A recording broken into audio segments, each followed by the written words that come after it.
for the net. Nice one. Straight down the middle. So a good performance from both teams here.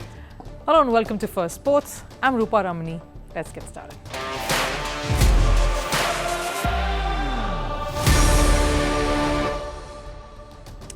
Right on the show today, the one-off test between Afghanistan and New Zealand that's scheduled to take place in India is threatening now to be abandoned altogether. Rains have exposed the weak and shoddy infrastructure of the stadium in India's Greater Noida. A player got injured and both teams are displeased with the conditions at the ground. What's happened so far and why did the situation come to this? Over at the NFL, that continues to be in the news, but not for what's happening on the pitch. One of the Miami Dolphins players, Tyreek Hill, was at the receiving end of police brutality. The body cam footage was released, which tells a very compelling story. What really happened and who's to blame? Was this an act of police violence against a person of color? More on the show, and we tell you the story of Paralympic medalist, army man from Nagaland, Hokato Sema, who lost his leg in a mine blast in Jammu and Kashmir and now has gone on to finish on the podium at the Paralympics in Paris. What's the secret to his success and who has been his biggest inspiration? Wait to know more on that, but first a look at the headlines. Starting with football, about 50 Italy fans dressed in black turned their backs to Israel's national anthem before the Nations League match in Hungary. The Israel-Italy game took place at Bosic Arena in Budapest. The fans displayed an Italian flag with Libertà, meaning freedom, written on it, along with banners featuring black slashes. Italy eventually won the match 2-1. In another Nations League fixture, France overpowered Belgium. Despite Mbappe starting from the bench, France scored twice against Kevin De Bruyne's Belgium. Randal Kolo Muani opened the scoring in the first half and Ousmane Dembele scored in the second. Over in cricket, Sri Lanka won the third and the final test by 8 wickets against England at the Oval. Sri Lanka reached the target of 219 runs after Pathum Nissanka scored an impressive century. It was also Sri Lanka's first win on English soil in a decade. Despite the loss, though, England won the series 2-1. The Australian government announced that all national and state-level sports organisations must have an equal number of men and women represented on their boards. The government expects this to be implemented by 2027. If any organisation fails to do so by then, will risk having their funding withheld. Following up on the Chattogai murder case, the Olympic runner's alleged murderer and former boyfriend, Dixon Ndiema, has died in the hospital. Dixon was getting treated in the same hospital as he sustained burns after allegedly setting Cheptegei on fire. Dixon's death comes almost a week after Cheptegei herself passed away.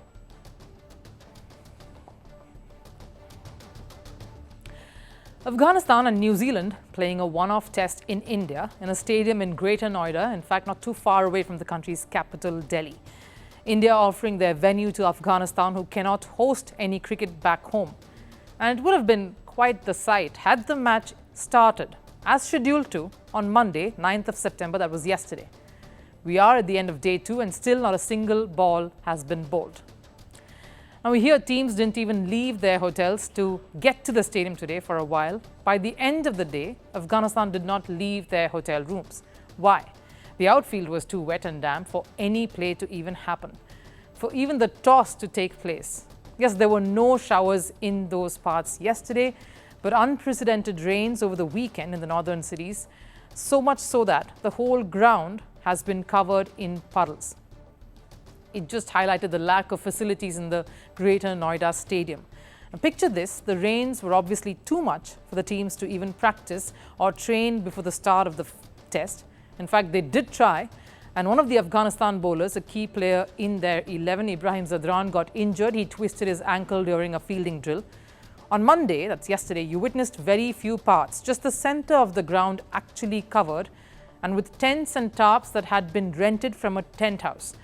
Table fans, that's right, if you don't believe me, you'll see those pictures there. Table fans were being used to dry up patches of the outfield.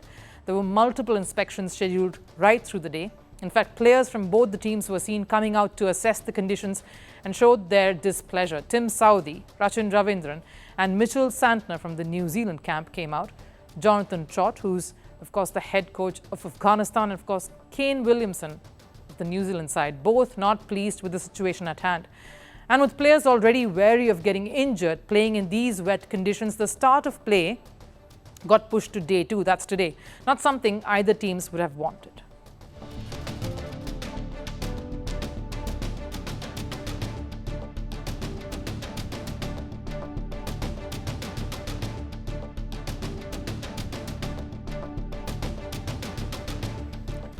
And the situation was no better even on day 2. Toss got delayed earlier today as well. If table fans startled you on day 1, you got to see this. Groundsmen were seen digging up sections, big sections of the ground, pulling out wet earth, filling it with dry soil and putting grass cover on it. That's not good. Definitely not the kind of ground you play an international test match on, any cricket for that matter.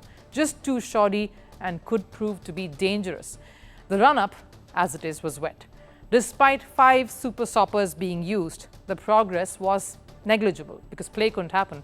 In fact, most of the groundsmen employed, 20 to 25 of them, including 15 outsourced workers, were seen trying their best to get this going and get the ground match ready. All of this clearly pointing to one thing: lack of proper infrastructure and facilities at the ground. Getting internet meme makers very, very active.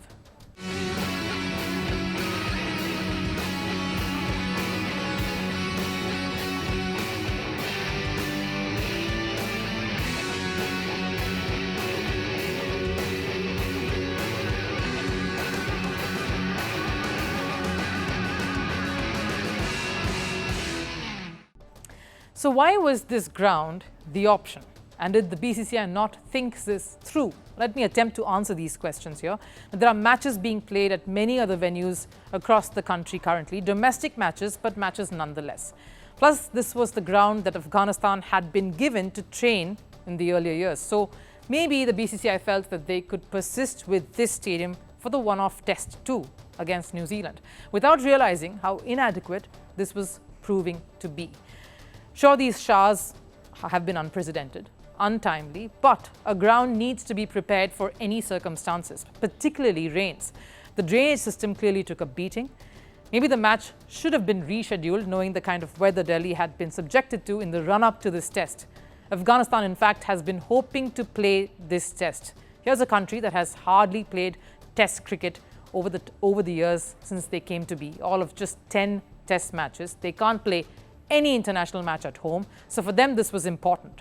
For New Zealand too, this was a key warm-up to their series that's coming up against Sri Lanka, and of course the big one against India that's scheduled later.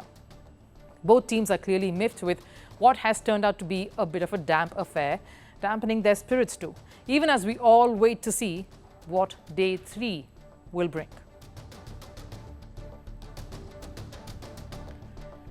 Now, the NFL might have just begun, but the buzz around it makes me feel like we are halfway into the season already. Of course, I'll be mistaken, but all the chatter isn't about the games or the star players, not yet anyway. The latest chapter to unfold is the one surrounding Miami Dolphins wide receiver Tyreek Hill. The Dolphin star was stopped for speeding, but what followed was horrifying. Get out! Get out! Damn! What part of ground don't you understand? Getting arrested, dude. I'm getting arrested. We are. We will. Good, bro. It is good. Hey. Don't worry about it. I hung up the phone. You stop crying. Bro, y'all. Don't move. Good. You're of course watching the body cam footage that got released later, and you saw Hill being dragged from his car, pushed down to the pavement on his stomach, and handcuffed as the cop pushed his knees down on his back. Now, this was hours before Miami Dolphins' season opener against Jacksonville Jaguars. Turbulent for anyone, right? From being stopped for a driving violation, now that's fair, to getting dragged out and then arrested. Now that took a turn for the worse in no time. And such events would frighten anyone, even someone like Hill, who's a star player. But going by the dynamics of the situation, a cop here and a colored person, the matter surely did not end here. The officers eventually pulled him aside and asked him to kneel down on the curb. And moments later, he was aggressively pushed down again. Yeah, Bro, dude was beating on my window like he crazy. I just had surgery on my knee. bro. I just had surgery on my knee, bro. In the audio, you can clearly hear Tyreek saying that he just had a knee surgery. He did not want to go down and kneel there, but the police officers didn't relent and hesitate one bit. They in fact even took a jibe earlier. According to reports, one of the cops quipped whether he also had an ear surgery done because he clearly couldn't hear them all too well. And it only kept getting worse. Moments later, a couple of Hill's teammates, Jonu Smith and Calais Campbell, arrived at the scene. They were trying to de-escalate the situation, calm things down, but Campbell too got handcuffed by the police officers in the process. Nope, too late. You didn't want to listen. Nope, too late. I told you. We told you multiple times. I'll move the car. I got you. Move the car, sir, please. Please move the car. The car has to hang out. Campbell was released a little later, and after this traumatic experience, Hill was let off with a ticket. Now, here's my question. If they had to just let him go with just a ticket violation anyway, why didn't they do that and get a move on instead of doing all of this? Was the brutal handling really necessary? Was creating a scene there, displaying physical force, really required? But we'll come to that in a bit. First, let's see what happened after that. Hill went on to play his match against the Jaguars a while later. In usual cases, an incident such as this, as terrifying as this was, can shake a person up. But during the match, a different Hill walked onto the pitch. The police shake-up clearly fired him up. He scored a touchdown and followed it up with this unique celebration.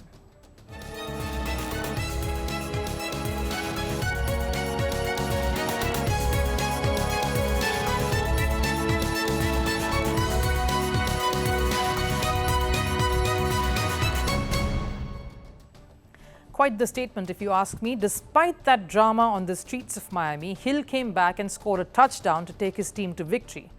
He had to make a statement after all of that which went down, and so he did with that celebration, letting not just his fans but everyone else know how he was treated just a while earlier.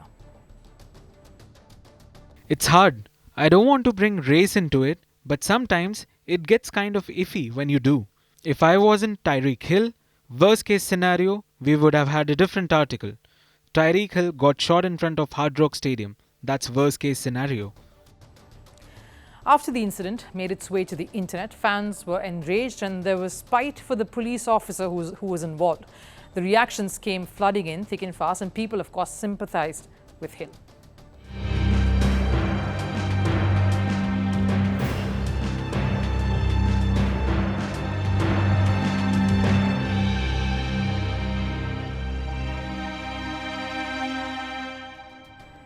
Following the outrage, the officer who handled the case was put on administrative duty.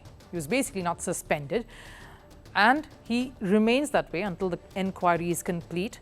The officer won't be on the field. That's what's come out of this. A convenient status quo to please all parties involved. The department is committed to conducting a thorough, objective investigation into this matter, and we will continue to update the public on the outcome of that process. Now, while the Miami Dolphins did express their concerns regarding this situation, this matter, showing their support to Tyreek, they too are waiting for the investigation to conclude. I'm confident everything will get reviewed. I'm confident this is too much in the spotlight to sweep under the rug. So I feel like what I don't know now, it's not my time to know. But I think facts supersede everything, so I think it's important for people to allow a fair process for all information to get distributed. Which brings me to the second part of the story. In the body cam video that was released by the police department, snatches of which you've seen as well, it's visible that Tyreek was forcefully handled by the police officers. But what really led to this? Was this required? Did Hill at any point disobey the officers' orders? Don't knock on my window like that, man. Don't knock on Why don't you have your seatbelt on? Don't knock on my window. Why don't you have your seatbelt Knock on? on my window like that, no. Like what? Don't knock on my window like that. Why you have it up? Don't knock on my window like that. Why you have it up? I have to knock to let you know I'm here. Don't knock That on way you my can window. lower it and talk to Just you. get my ticket, bro, so I can go. I'm finna be late, gang. Do what you gotta do. Keep it down. Hey! Keep your window down. And you can hear the officers questioning Hill for speeding and even asking him about the seat belt. The discussion continued over him rolling down the window and then again rolling it back up. The officer lost his cool there and dragged Hill out of the car. I agree that from the audio we can make out that Hill wasn't being cooperative initially, but even he thought that a speeding offence called for a ticket.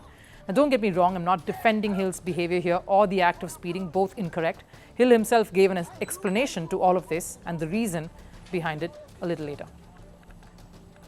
I'm not trying to cause a scene because A, if I let my window down, people walking by, driving by, they're going to notice that it's me and they're going to start taking pictures.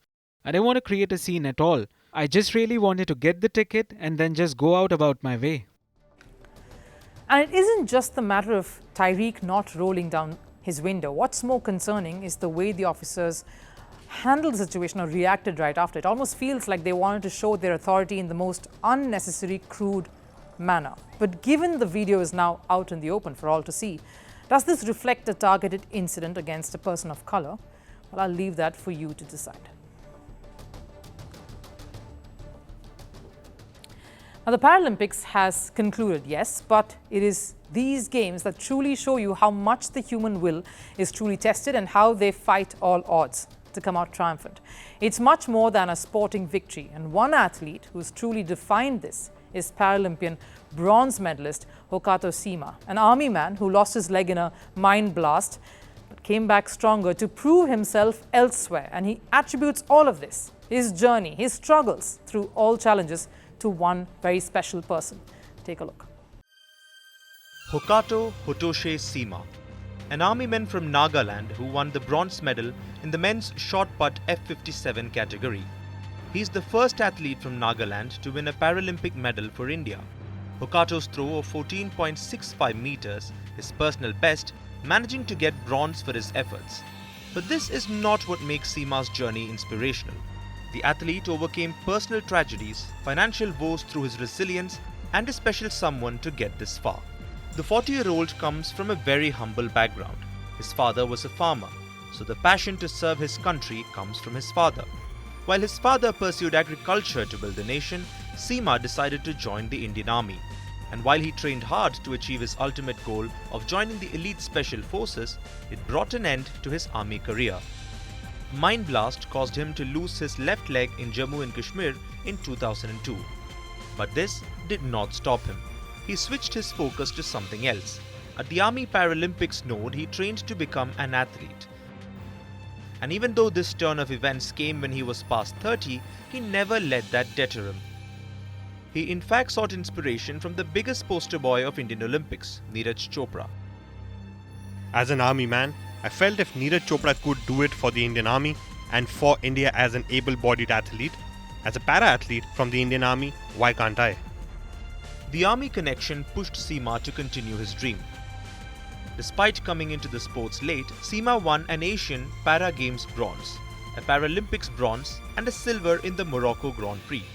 And behind this resolute attitude is a special someone who has pushed Sema to achieve: his wife, whom he dedicated his medal to. This medal is for my wife. She has often starved so that I could eat and continue training because we didn't have enough money to ensure 2 square meals a day. She has been my biggest pillar of support. She has picked me up every time I felt like giving up. Without her, I would not have been on the podium today. Sure, it was Sema's brilliance and his undying spirit that saw him finish at the podium, getting a historic medal for India. But even the strongest minds tend to falter in front of a daunting challenge.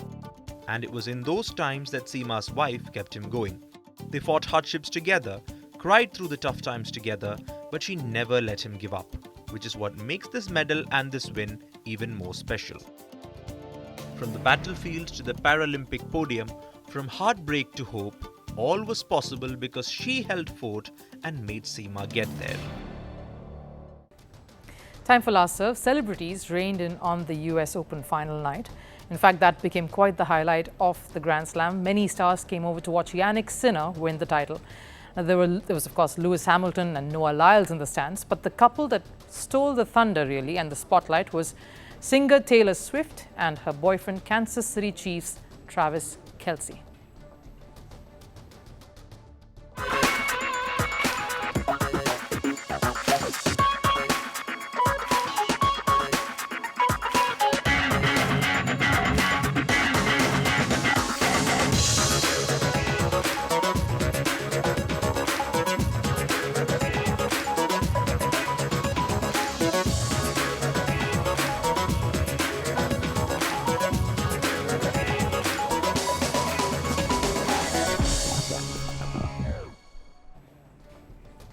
That wraps up First Sports here today. Thanks for tuning in. I'll see you again tomorrow. Till then, do take care.